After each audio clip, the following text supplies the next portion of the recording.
হায় আল্লাহ, আমার খালি মনে হয় আমি যদি কোনোদিন কোনো মন্ত্রণালয় বা কোনো দেশ পরিচালনার দায়িত্ব পেতাম, আমি জানি না আমি চেঞ্জ হবো নাকি ভবিষ্যতে, বা যদি পেতাম, জীবন দিয়ে কাজ করতাম খালি মানুষের হৃদয় জয় করার জন্য। মানুষের হৃদয় জয় করা মানে আল্লাহর হৃদয় জয়। চোখ বন্ধ করে যদি ভাবেন, ক্ষমতার মসনদে বসা মানুষগুলো সত্যিই কি নিরপেক্ষ ছিল, নাকি পর্দার আড়ালে চলছিল অন্য এক খেলা?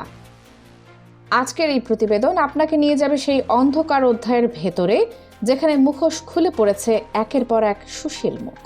একটা পুরনো প্রবাদ আছে, পাপ বাপ কাউকে ছাড়ে না। আর সেই কথাটাই যেন হুবহু মিলে যাচ্ছে 24-এর গণ অভ্যুত্থানের পরবর্তী বাস্তবতার সাথে।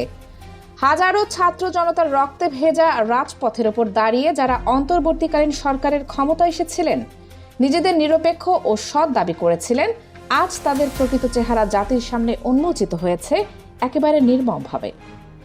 গত 12 ফেব্রুয়ারির নির্বাচন ছিল এই পুরো নাটকের একটি টার্নিং পয়েন্ট। যখন আসিফ নজরুল ফেসবুকে আলহামদুলিল্লাহ লিখে উচ্ছ্বাস প্রকাশ করলেন, তখন অনেকেই বুঝতে পারেননি এটা শুধু একটি পোস্ট ছিল না, বরং ক্ষমতার গভীরে থাকা এক গোপন সমীকরণের ইঙ্গিত। তিনি হয়তো ভেবেছিলেন পর্দার আড়াল থেকে খেলা সাজিয়ে নিজের অবস্থান পাকাপোক্ত করে ফেলেছেন, কিন্তু রাজনীতি এমন এক খেলা যেখানে ব্যবহার শেষে ছুঁড়ে ফেলা খুবই স্বাভাবিক। আর সেই নির্মম বাস্তবতার শিকার এখন তিনি নিজেই। আজ আমরা বিশ্লেষণ করব কিভাবে আসিফ নজরুল এবং সৈয়দা রিজওয়ানা হাসান রাষ্ট্রযন্ত্রকে নিজেদের স্বার্থে ব্যবহার করেছেন এবং কিভাবে একটি সম্ভাবনাময় গণ আন্দোলনকে শুরুতেই স্তব্ধ করে দেওয়া হয়েছিল।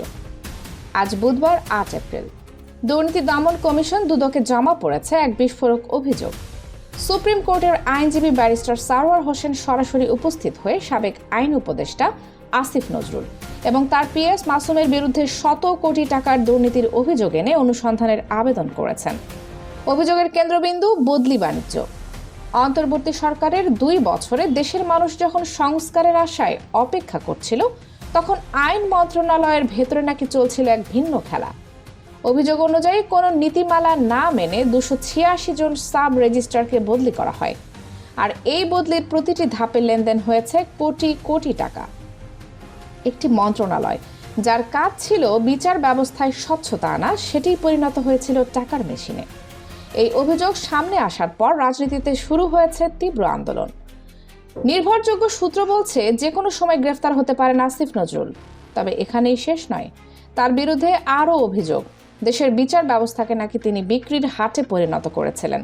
একটি বড় শিল্প গ্রুপের সিইওকে জামিন পাইয়ে দিতে 20 কোটি টাকা নেওয়ার অভিযোগ উঠেছে। এমনকি মিডিয়া ব্যক্তিত্ব কৌশিক হোসেন তাপসকেও বিপুল অর্থের বিনিময়ে জামিন দেওয়ার অভিযোগ রয়েছে। গত কয়েক মাসে একাধিক ঘটনায় দেখা গেছে টাকার বিনিময়ে অপরাধীরা আইনের ফাঁক গলে বেরিয়ে গেছে। আরেকটি ভয়ঙ্কর তথ্য, বিচারক বদলি ও পদায়নে নাকি 50 লাখ থেকে 2 কোটি টাকা পর্যন্ত লেনদেন হয়েছে। ভাবুন একবার, যে বিচারক টাকা দিয়ে পোস্টিং কিনছেন, তিনি সাধারণ মানুষের জন্য কতটা ন্যায় বিচার নিশ্চিত করবেন? তবে আর্থিক দুর্নীতির থেকেও বড় অভিযোগ রাজনৈতিক ষড়যন্ত্র। ফিরে যায় 5 আগস্টে।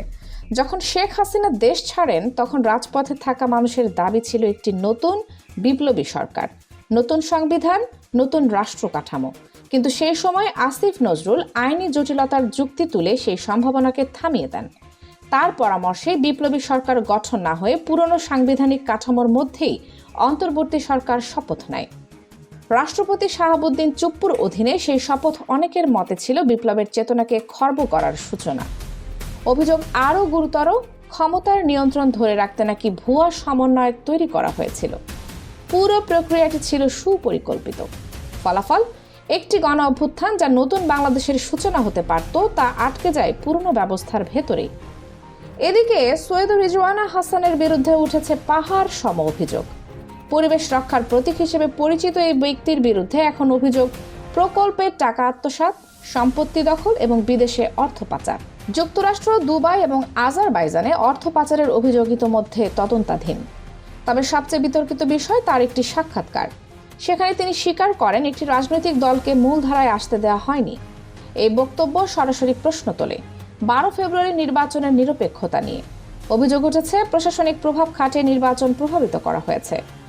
রাজনীতির এই পুরো চিত্র যেন এক কঠিন বাস্তবতা তুলে ধরে, ক্ষমতা কখনোই শূন্যে থাকে না, আর যারা সেটিকে নিজেদের স্বার্থে ব্যবহার করে তাদের পতনও হয় একইভাবে নির্মম।